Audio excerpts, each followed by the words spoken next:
À l'été 1943, le haut commandement britannique considérait l'armée américaine comme un groupe d'amateurs utiles pour la protection, mais incapables de gagner une guerre.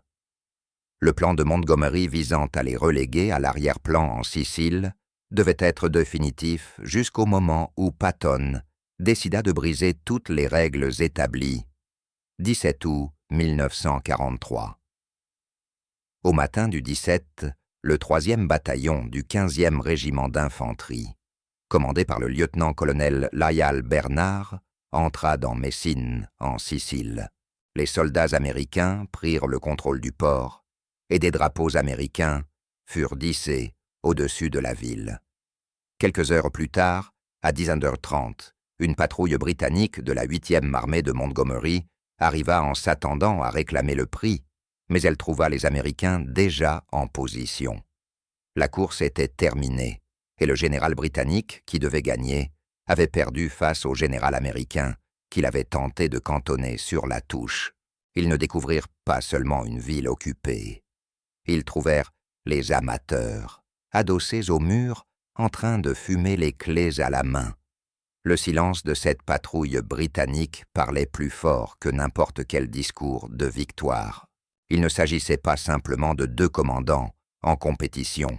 Pour les gros titres, c'était le moment où l'armée des États-Unis prouva qu'elle n'était plus le partenaire junior de la Grande-Bretagne, l'instant où les soldats américains montrèrent au monde qu'ils n'étaient pas des amateurs apprenant auprès de leurs supérieurs. C'était la marche impossible de 72 heures qui changea tout.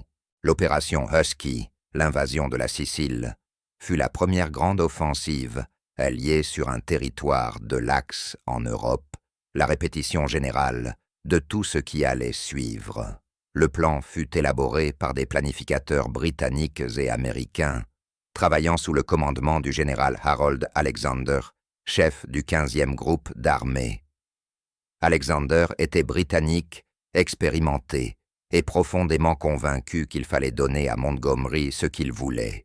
Sur les 161 officiers d'état-major présents à son quartier général, seuls 12 étaient américains. La planification était une affaire britannique. Ce n'était pas une réunion d'alliés, mais une salle remplie de professeurs qui ne pensaient pas que leurs élèves obtiendraient un jour leur diplôme. Aux yeux des Britanniques, les Américains n'étaient pas des partenaires. Ils étaient une glissière de sécurité destinée à protéger la gloire de Montgomery. Le plan opérationnel donnait à Montgomery le rôle principal. Sa 8e armée britannique devait débarquer sur les plages du sud-est de la Sicile et progresser vers le nord le long de la côte orientale par la route principale. L'objectif était Messine-le-Port, situé à l'extrémité nord-est de la Sicile. S'emparer de Messine signifiait contrôler toute l'île. L'itinéraire de Montgomery était direct, avec de bonnes routes, un terrain côtier favorable et le chemin le plus court entre les plages de débarquement et l'objectif. C'est là que les batailles décisives devaient être livrées et gagnées. La 7e armée américaine de Patton reçut une mission différente.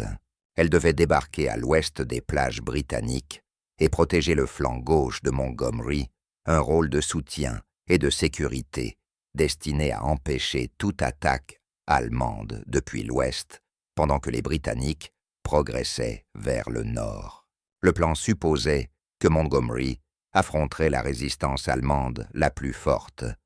Sa 8e armée possédait l'expérience nécessaire pour mener des combats difficiles, tandis que les Américains pouvaient garder le flanc et apprendre en observant le travail des professionnels. Les documents de planification de Montgomery estimaient qu'il faudrait de 6 à 8 semaines pour atteindre Messine, avec une préparation minutieuse à chaque phase, l'accumulation d'une force écrasante avant chaque attaque, la réduction des pertes grâce à une progression méthodique et l'évitement de tout risque inutile. C'était du Montgomery pur, la même approche lente, prudente et professionnelle qui avait fonctionné à El Alamein. Lorsque Patton vit le plan, il comprit immédiatement ce qui se passait. Les Britanniques s'attribuaient la mission glorieuse, tout en reléguant les Américains à un rôle secondaire. Montgomery devait capturer Messine et s'approprier le mérite de la conquête de la Sicile, pendant que les soldats américains resteraient sur le flanc à regarder. Patton venait de passer des mois à restaurer la crédibilité américaine après le col de Kasserine, et il n'allait pas laisser Montgomery transformer la Sicile en vitrine britannique, renforçant le récit de l'infériorité américaine. Mais le plan était arrêté. Alexander l'avait approuvé, les dates de débarquement étaient en fixées, et Patton devait exécuter la mission qui lui était assignée à moins de trouver un moyen de la modifier. La route 124. La route de Vizini-Caltagirone était l'axe principal longeant la côte orientale de la Sicile, vers le nord, depuis les plages de débarquement jusqu'à Messine, la meilleure route de l'île directe bien entretenue, est conçue pour déplacer rapidement des armées. Les documents de planification initiaux attribuaient cette route à la fois aux forces britanniques et américaines, car elle était suffisamment large pour permettre à plusieurs divisions d'avancer simultanément et aux deux armées de progresser ensemble vers le nord. Puis, Montgomery modifia le plan. Il affirma que des nécessités opérationnelles exigeaient que la route 124 soit réservée exclusivement à la 8e armée britannique, forçant les forces américaines à trouver des itinéraires alternatifs plus à l'ouest. La justification officielle était logistique selon Montgomery. Deux armées partageant une seule route créeraient des embouteillages et de la confusion, et il valait au mieux confier l'axe principal à une seule force, tandis que l'autre utiliserait des routes secondaires. La véritable raison était l'orgueil. Montgomery voulait la route principale, parce que la route principale menait à Messine. Celui qui contrôlait la route 124 contrôlait le chemin direct vers la victoire, et Montgomery n'avait aucune intention de partager ce chemin avec les Américains. Alexander approuva la modification. Il faisait confiance au jugement de Montgomery et estimait que les forces britanniques devaient avoir la priorité pour l'avance décisive. Les Américains pouvaient se débrouiller avec ce qu'il restait. Cette décision obligea la 45e division de Patton à effectuer une contre-marche complète jusqu'à la côte pour trouver un nouvel itinéraire. Des troupes qui avaient déjà progressé à l'intérieur des terres durent faire demi-tour et revenir en arrière, les épuisant avant même qu'elles ne puissent commencer la mission qui leur était assignée. Elles marchèrent à travers leur propre poussière, parce qu'elles gênaient. Ce n'était pas une décision logistique, c'était une insulte personnelle à chaque soldat américain ayant débarqué sur cette plage. Lorsque Patton apprit que la route 124 était désormais réservée exclusivement aux Britanniques, il entra dans une colère noire. Ce n'était pas une nécessité opérationnelle, c'était Montgomery qui s'assurait que les Britanniques obtiendraient le mérite de la prise de la Sicile. Patton étudia sa nouvelle mission protéger le flanc de Montgomery, utiliser des routes secondaires, rester à l'écart, pendant que les Britanniques avançaient. Ses officiers d'état-major préparèrent des plans pour cette mission de soutien, positionnant les forces pour parer à d'éventuelles contre-attaques allemandes, venant de l'ouest avançant lentement derrière la progression britannique et contribuant au succès de Montgomery. Patton regarda la carte et vit quelque chose que son état-major ne voyait pas. Si les Américains ne pouvaient pas emprunter la route de l'Est, ils prendraient celle de l'Ouest, et s'ils allaient suffisamment vite, ils pourraient atteindre Messine avant Montgomery. Ce n'était pas prévu dans le plan, ce n'était pas autorisé, et cela créerait des frictions avec Montgomery et Alexander. Patton s'en moquait. Les Britanniques venaient de voler la route principale pour s'assurer que les forces américaines restent cantonnées à un rôle de soutien. Il allait prouver que la vitesse et l'agressivité américaines pouvaient battre la prudence britannique même sans les meilleures routes. 10 juillet 1943, jour J de l'opération Husky. Les forces alliées débarquèrent sur la côte sud de la Sicile. Les forces britanniques et canadiennes, sous le commandement de Montgomery, frappèrent les plages du sud-est, tandis que les forces américaines de Patton débarquèrent plus à l'ouest, à Gela et Licata. Les débarquements furent couronnés de succès, malgré une mer agitée et des largages aéroportés dispersés. En l'espace de 24 heures, les deux armées avaient établi des têtes de pont et commencé à progresser à l'intérieur des terres. La 8e armée de Montgomery poussa vers le nord, le long de la route 124, en direction de ses premiers objectifs. Syracuse tomba le 11 juillet, Augusta le 13 juillet, et les forces britanniques progressaient régulièrement le long de la côte orientale.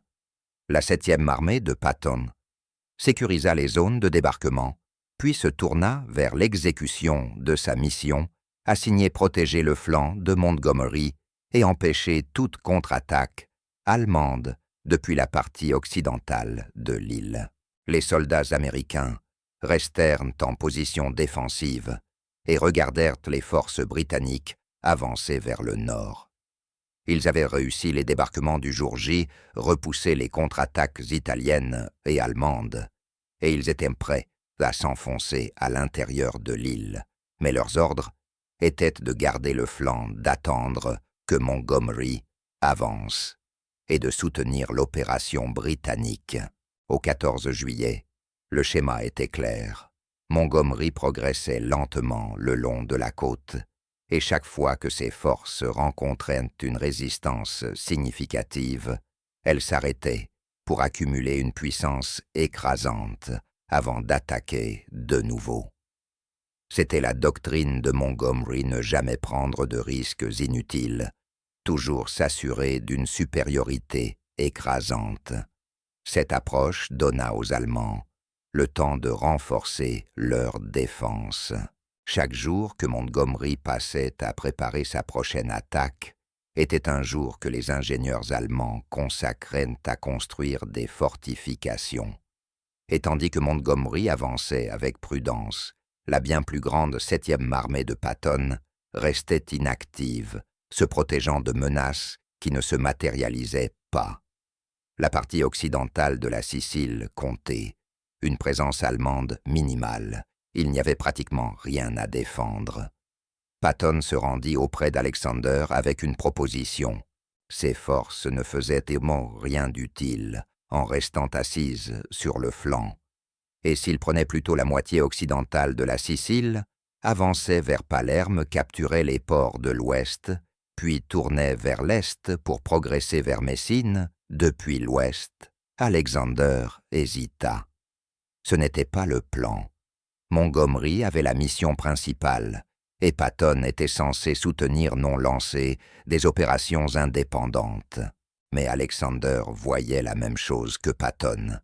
La 7e armée gaspillait du temps et des ressources en restant inactive, et au moins la proposition de Patton permettrait d'accomplir quelque chose. Alexander donna une autorisation vague. Patton pouvait mener une reconnaissance en force vers l'ouest, et si des opportunités se présentaient, il pouvait les exploiter. C'était une permission ambiguë, pas tout à fait une approbation, pour une opération majeure, mais pas non plus une interdiction. Patton y vit un feu vert. Et lorsqu'Alexander envoya plus tard un ordre pour stopper l'avance sur Palerme, le chef d'état-major de Patton, Hobart Gay, affirma que le message radio était arrivé brouillé et demanda une retransmission. La clarification n'arriva opportunément qu'après que Patton eut déjà pénétré dans la ville. Patton ne se contentait pas de désobéir aux ordres. Il utilisait une panne radio comme une arme pour sauver l'orgueil américain. 19 juillet 1943, Patton lança la 7e armée américaine dans l'une des avancées les plus spectaculaires de la guerre. Son objectif était Palerme, capitale de la Sicile, sur la côte nord-ouest, à plus de 100 kilomètres, à travers un terrain montagneux, une distance que l'état-major de Montgomery avait estimé devoir prendre des semaines à parcourir. Les routes étaient épouvantables et les montagnes difficiles. Tout commandant compétent aurait avancé avec prudence. Patton donna pourtant à ses divisions 72 heures. La 3e division d'infanterie, commandée par le major-général Lucian Truscott, mena l'avance suivie par la 2e division blindée et des éléments de la 90e division aéroportée. Ils progressèrent jour et nuit. Lorsque les routes devenaient impraticables, les ingénieurs en faisaient sauter de nouvelles, et lorsque la résistance apparaissait, les chars la contournaient et continuaient d'avancer. Truscott avait entraîné sa division à la marche à grande vitesse, le trot Truscott à 5 miles à l'heure par courte rafale, au lieu des 3 miles réglementaires, ce qui permit de couvrir plus de 100 miles de montagne à une vitesse incroyable. Ce n'était pas une marche, c'était une ruée de 100 miles à travers une fournaise. Patton poussa ses hommes jusqu'au point de rupture, parce qu'ils savaient tous qu'une chose saignée dans les montagnes valait mieux que rester assis sur un flanc britannique. Les défenseurs italiens furent stupéfaits par la vitesse et l'agressivité. Des colonnes américaines apparaissaient là où elles n'étaient pas censées se trouver, et des villes qui s'attendaient à plusieurs jours d'avertissement se retrouvèrent soudain avec des chars américains dans leurs rues. Des garnisons entières se rendirent sans tirer un seul coup de feu, incapables d'organiser une défense contre un ennemi arrivé trop vite. Patton avançait avec les éléments de tête poussant ses commandants à aller toujours plus vite. Lorsque des officiers disaient que leurs hommes avaient besoin de repos, il leur répondait qu'ils se reposeraient à Palerme. Et lorsque les officiers du ravitaillement affirmaient que la logistique ne pouvait pas suivre un tel rythme, il leur ordonnait de trouver une solution ou d'être relevés de leurs fonctions. Les soldats répondirent à ce commandement agressif. Ils étaient enfin libérés, enfin autorisés à montrer ce que les forces américaines pouvaient accomplir lorsqu'elles n'étaient mot plus cantonnées à un rôle de soutien sur les flancs britanniques. Le 22 juillet 1943, 72 heures après le début de l'avance, les éléments de tête de la 2e division blindée entrèrent dans Palerme. La capitale de la Sicile était tombée aux mains des forces américaines. Les chiffres étaient stupéfiants, plus de 100 miles parcourus en 3 jours, à travers un terrain difficile, des milliers de prisonniers italiens, capturés des quantités massives, de ravitaillements saisis, et tout cela alors que Montgomery progressait encore lentement le long de la côte orientale. La presse s'emballa. Les journaux américains titrèrent sur la fulgurante percée de Patton vers Palerme. Le général qui avait redressé la situation après Kasserine Pass capturait désormais des villes plus vite que quiconque ne l'aurait cru possible. Les journaux britanniques furent plus réservés. Ils soulignèrent que Palerme n'avait pas une importance stratégique majeure et que Messine restait le véritable objectif, présentant l'opération de Patton comme un coup d'éclat dans un théâtre secondaire, pendant que Montgomery livrait la bataille principale. Montgomery envoya des messages à Alexander pour se plaindre de l'attitude de Patton, l'accusant de chercher les projecteurs. La campagne de l'Ouest n'était qu'un spectacle annexe. La véritable lutte se déroulait sur la côte orientale, où les forces britanniques affrontaient une résistance allemande sérieuse. Mais tous ceux qui comprenaient les opérations militaires voyaient la vérité. Patton venait de démontrer que les forces américaines pouvaient se déplacer plus vite et frapper plus fort que ne le permettait la doctrine britannique couvrant en 72 heures plus de terrain que Montgomery n'en avait couvert en 12 jours, et ce sans les meilleures routes, sans priorité logistique et sans le rôle vedette dans l'opération. L'humiliation de Montgomery fut totale. Lorsque Patton annonça par radio son prochain objectif, la 7e armée se tournait vers l'Est, elle se dirigeait vers Messine, et elle comptait y arriver la première. Pendant que Patton s'emparait de Palerme en 72 heures, la 8e armée de Montgomery se heurta à un problème nommé Catane, situé sur la route 124, l'axe principal menant vers le nord, en direction de Messine, lourdement défendu par des forces allemandes et italiennes qui avaient utilisé le temps perdu par Montgomery à préparer son avance pour bâtir de solides positions défensives. Le plan de Montgomery était de percer Catane avec une force écrasante, puis de continuer vers le nord, en direction de Messine, mais les Allemands ne coopérèrent pas, chaque attaque britannique fut repoussée, au prix de lourdes pertes. Montgomery tenta des manœuvres de débordement, lança des opérations amphibies pour débarquer des troupes derrière les lignes allemandes et fit venir davantage d'artillerie et de soutien aérien, mais rien ne fonctionna assez vite.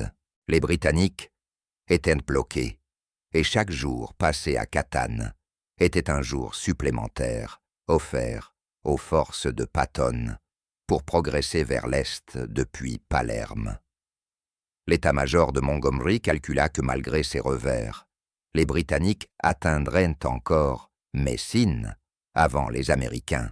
Patton avait une distance plus longue à parcourir, un itinéraire plus montagneux et devrait combattre des forces allemandes en retraite devant Montgomery.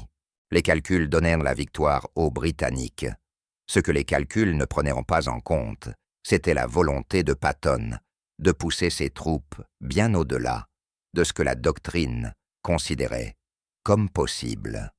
Le 28 juillet, Montgomery captura finalement Catane, après 2 semaines de combats acharnés au prix de pertes importantes pour une ville qui aurait dû tomber rapidement. L'avance vers le nord pouvait reprendre, mais le calendrier était gravement perturbé. Montgomery envoya des messages à ses commandants pour réaffirmer que Messine restait l'objectif et que la 8e armée y arriverait. La première qualifiant la campagne occidentale de Patton de théâtralité inutile. Mais son chef d'état-major lui connaissait la vérité. Ils avaient accordé à Patton trop de temps. Si le général américain poussait ses forces aussi durement qu'il l'avait fait jusqu'à Palerme, il pourrait effectivement atteindre Messine le premier. Montgomery reçut cette évaluation et la rejeta. Selon lui, les Américains ne comprenaient pas la guerre de mouvement et finiraient par s'enliser dans les montagnes, tandis que l'expérience et le professionnalisme britannique triompheraient de l'enthousiasme américain. Il allait bientôt découvrir que Patton se moquait totalement de ce que la doctrine jugeait possible. 1er août 1943. Les 2 armées se dirigeaient désormais vers le même objectif depuis des directions différentes. Montgomery avançait depuis le sud le long de la route 124, tandis que Patton progressait depuis l'ouest le long de la côte nord de la Sicile. Officiellement, il ne s'agissait pas d'une course. Le quartier général d'Alexander insistait sur le fait que les 2 armées menaient des opérations coordonnées afin de piéger les forces allemandes sur l'île. Mais du simple soldat au général, tout le monde connaissait la vérité. Celui qui entrerait le premier à Messine revendiquerait la victoire, et celui qui arriverait second passerait le reste de la guerre à se souvenir de cet instant. Montgomery poussa ses troupes épuisées plus durement que sa doctrine ne l'autorisait, habituellement lançant davantage d'opérations amphibies pour contourner les positions défensives allemandes et acceptant des pertes plus élevées afin de maintenir l'élan. Mais il ne parvint jamais à échapper à sa propre prudence. Chaque fois que les forces britanniques rencontraient une résistance sérieuse, Montgomery s'arrêtait pour préparer une force écrasante, avant d'attaquer méthode qui avait remporté El Alamein et à laquelle il faisait une confiance absolue. Or les Allemands ne défendèrent pas la Sicile comme ils avaient défendu l'Afrique du Nord.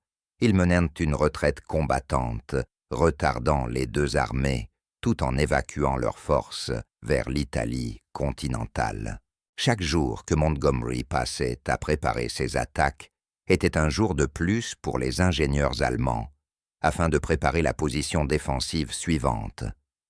Les forces de Patton, elles avançaient sans interruption. Lorsqu'elles rencontraient de la résistance, elles la contournaient. Lorsque les routes devenaient impraticables, elles en ouvraient de nouvelles à l'explosif. Lorsque les approvisionnements venaient à manquer, elles capturaient les stocks allemands et italiens.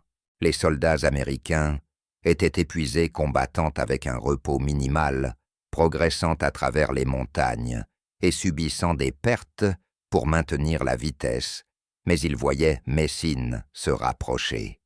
Il s'avère qu'ils faisaient la course avec les Britanniques, et il s'avérant que Patton ne leur pardonnerait jamais si Montgomery arrivait le premier.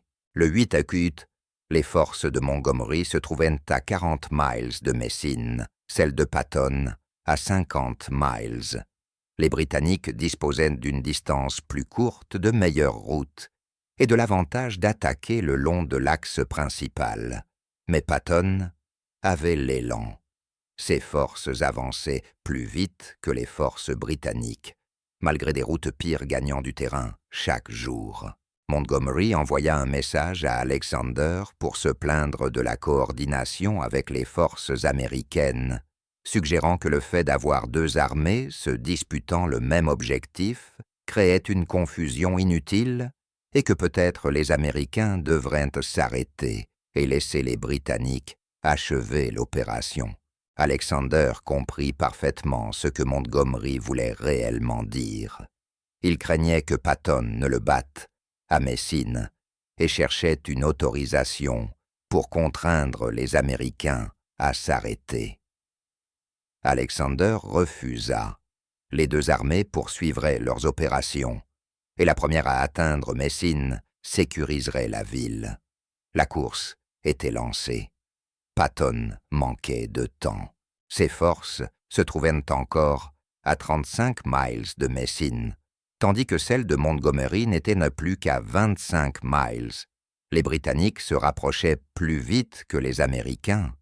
Patton observa la carte et vit une opportunité. La côte nord de la Sicile offrait des plages tout au long de la route vers Messine, et s'il utilisait la marine pour faire sauter ses troupes par bonds derrière les positions défensives allemandes, il ordonna à son état-major d'organiser 3 opérations amphibies, débarquant des troupes en avant de la ligne de front actuelle, afin de forcer les Allemands à se replier ou à être encerclés.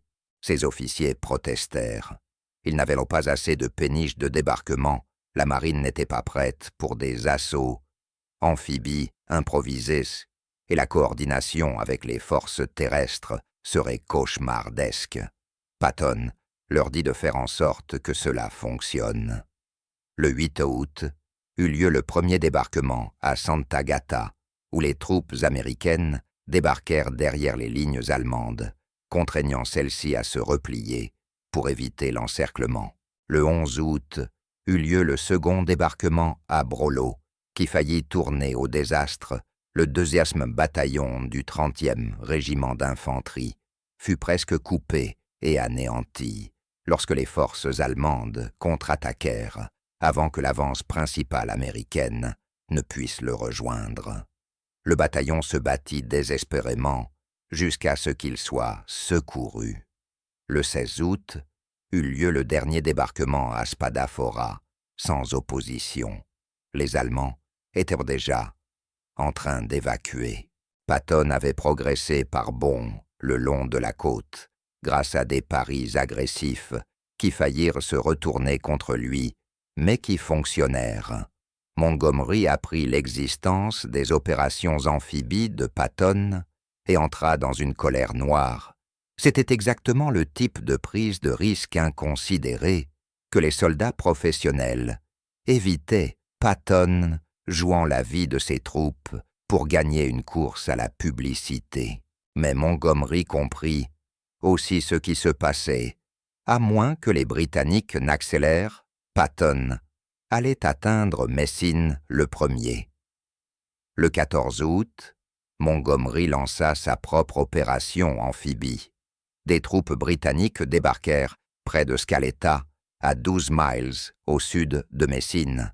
Les Britanniques utilisèrent désormais les propres tactiques de Patton pour le rattraper, mais il était déjà trop tard. Les forces de Patton étaient plus proches et se déplaçaient plus vite que les troupes britanniques, épuisées, ne pouvaient l'égaler.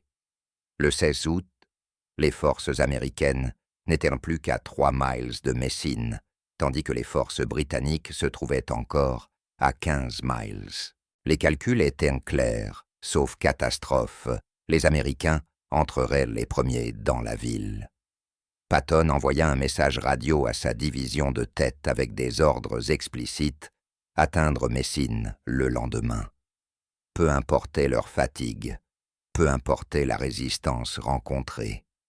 Le lendemain matin, des soldats américains seraient à Messine avant l'arrivée des Britanniques. 17 août 1943. Au matin du 17, le 3e bataillon du 15e régiment d'infanterie commandé par le lieutenant-colonel Lyall Bernard entra dans Messine. Les soldats américains se déployèrent dans toute la ville portuaire, sécurisant les points clés. Il n'y eut aucun combat spectaculaire, les Allemands ayant déjà évacué les dernières forces de l'Axe, ayant traversé vers l'Italie continentale durant la nuit.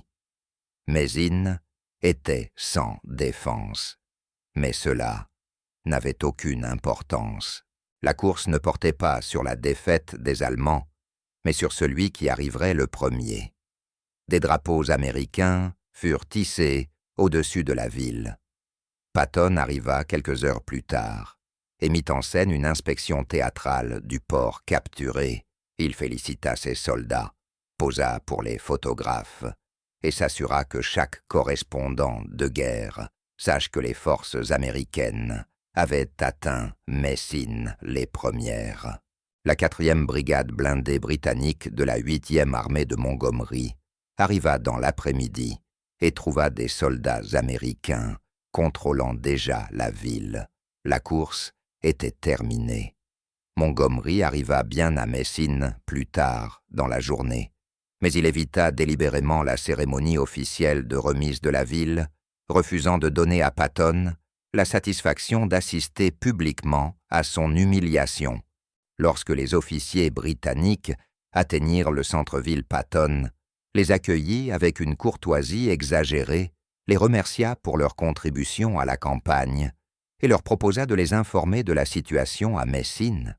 Il leur frottait le visage dans sa victoire, tout en feignant la grâce. Il ne s'était pas contenté de les battre, il les avait invités à prendre le café, le geste de pouvoir ultime, remerciant les Britanniques pour leur contribution à une ville qu'il avait déjà conquise. Le message était clair.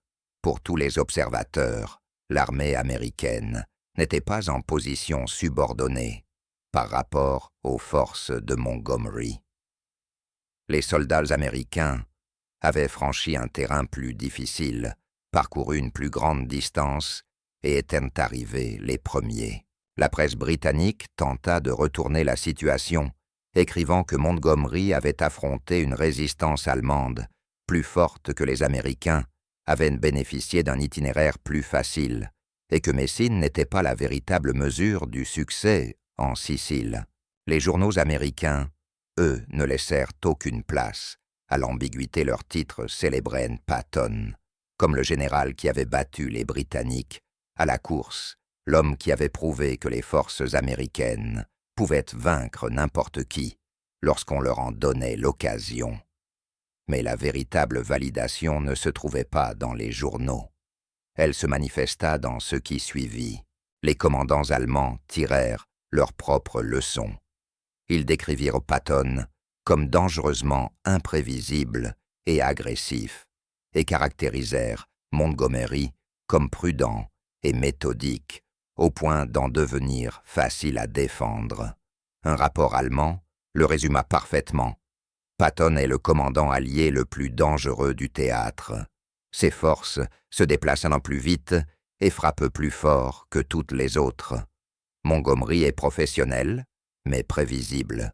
Patton avait prouvé son point, mais il s'était aussi créé un ennemi qui se souviendrait de cette humiliation pendant le reste de la guerre. La réaction de Montgomery à la perte de la course fut révélatrice.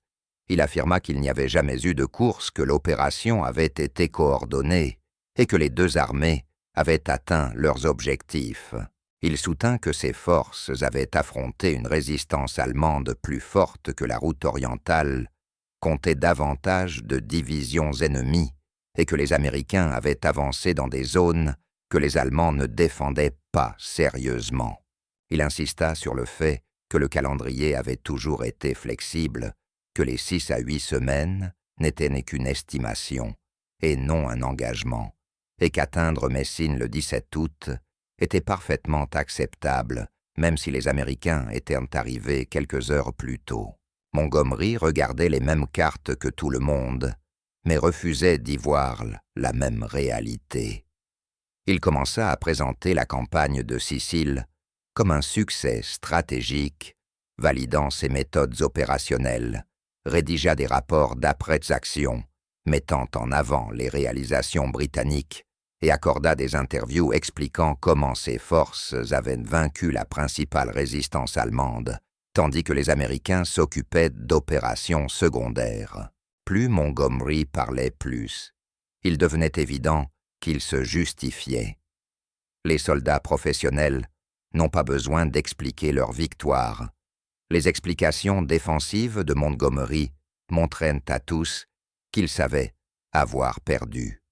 À huis clos, Montgomery se plaignit auprès de son état-major de la mise en scène de Patton, des commandants américains plus soucieux de publicité que de conduite militaire appropriée, et de la manière dont la course à Messine avait causé des pertes inutiles. Son chef d'état-major dut lui rappeler que malgré un itinéraire plus long, la 7e armée de Patton avait subi environ 10 000 pertes au total, contre 12 800 pour la 8e armée britannique. L'avance américaine avait été plus efficace selon tous les critères qui comptaient, et George Patton venait de le faire paraître inférieur aux yeux de l'ensemble du commandement allié. La querelle qui allait empoisonner les opérations anglo-américaines pour le reste de la guerre venait véritablement de commencer. Les commandants allemands qui affrontèrent les deux armées en Sicile établirent des comparaisons explicites. Leurs rapports d'après-combat et leurs témoignages d'après-guerre révélèrent exactement ce qu'ils pensaient de chaque général. Le général Hans Valentin Hube, commandant des forces allemandes en Sicile, livra une évaluation sans détour. Montgomery était prévisible, Patton était dangereux. Hube décrivit le schéma de Montgomery, accumuler une force écrasante, mener des attaques méthodiques, consolider après chaque avance, une méthode qui rendait Montgomery facile à contrer, car les commandants allemands savaient toujours ce qui allait arriver. Ils pouvaient préparer leur position, chronométrer leur retraite et contenir les forces britanniques. Patton était différent, le renseignement allemand ne pouvait pas prédire ses mouvements. Il attaquait lorsque la doctrine exigeait du repos, contournait les positions solides. Au lieu de les réduire méthodiquement, lançait des opérations avec des approvisionnements insuffisants et les faisait fonctionner malgré tout. Le maréchal Albert Kesselring, commandant de l'ensemble des forces allemandes en Italie, parvint à la même conclusion: les forces britanniques sous Montgomery étaient professionnellement compétentes, mais manquaient d'audace, tandis que les forces américaines sous Patton étaient agressives jusqu'à la témérité et bien plus difficiles à contenir. Le général Fridolin von Senger d'Etterlin, qui défendrait plus tard Cassino et commandait alors des forces allemandes en Sicile, résuma parfaitement la différence. Défendre contre Montgomery est un problème mathématique. Défendre contre Patton est une urgence permanente. Les Allemands respectaient l'esprit de Montgomery, mais ils craignaient l'âme de Patton. Cette évaluation parvint au service de renseignement allié. Eisenhower et d'autres hauts commandants virent clairement ce que les généraux allemands pensaient de leurs adversaires. Montgomery était respecté, mais non craint.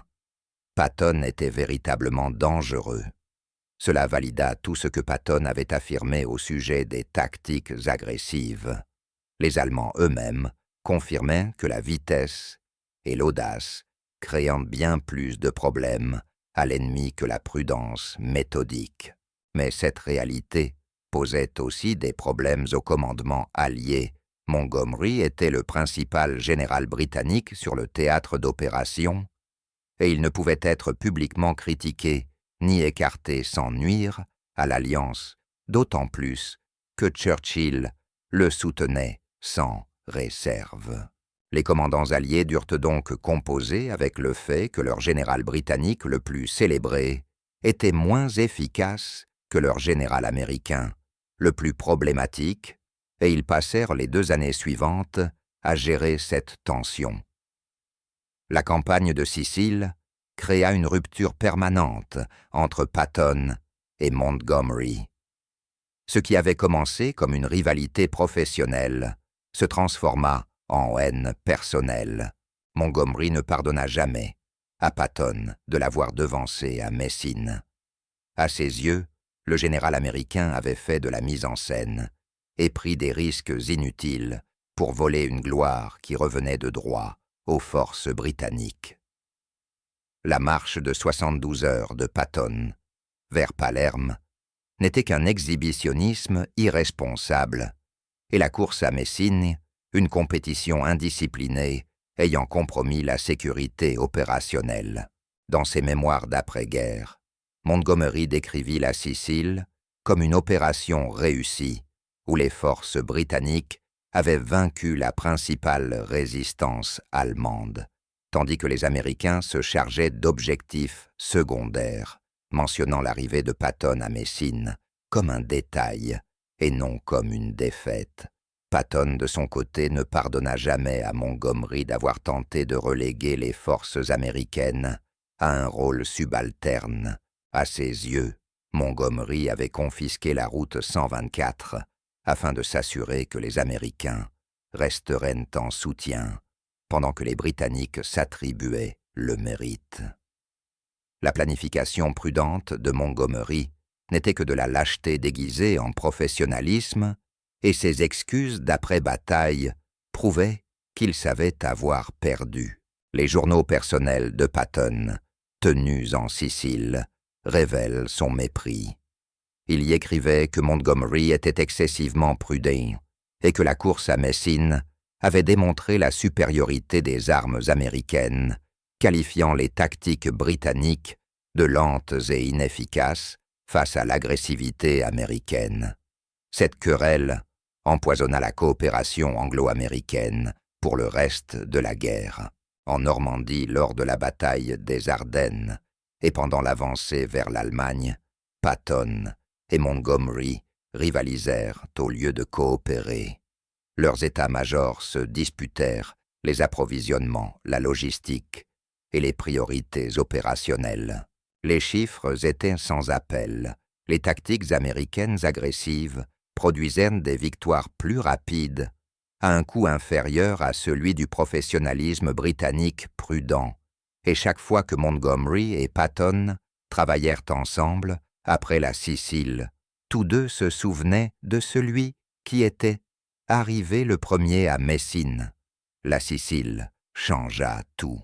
Sans la marche de 72 heures vers Palerme-Patton ne commanderait jamais la 3e armée. Sans avoir battu Montgomery à Messine, les forces américaines seraient restées cantonnées à des rôles de soutien. La course à Messine fut le moment où les États-Unis prouvèrent qu'il n'était plus le partenaire junior de la Grande-Bretagne, non pas en capacité industrielle ou en effectif, mais en compétences militaires. Mais cette course eut un prix, tandis que Patton et Montgomery se disputaient la ville. Les Allemands exécutèrent l'opération Lehrgang. Ils évacuèrent 100 000 hommes et 10 000 véhicules à travers le détroit de Messine vers l'Italie continentale, pendant que les Alliés se regardaient les uns les autres, au lieu de refermer le piège. Tandis que les deux titans se dévisageaient, l'ennemi s'échappa par la porte de derrière. Ce fut une victoire pour les gros titres, mais une occasion manquée pour les livres d'histoire. Pourtant, ce que la Sicile démontra comptait davantage que ce qu'elle coûta, les tactiques agressives de Patton, les excuses prudentes de Montgomery, les conclusions sans équivoque tirées par les commandants allemands sur le général réellement dangereux, et George Patton fut le général qui le prouva au monde.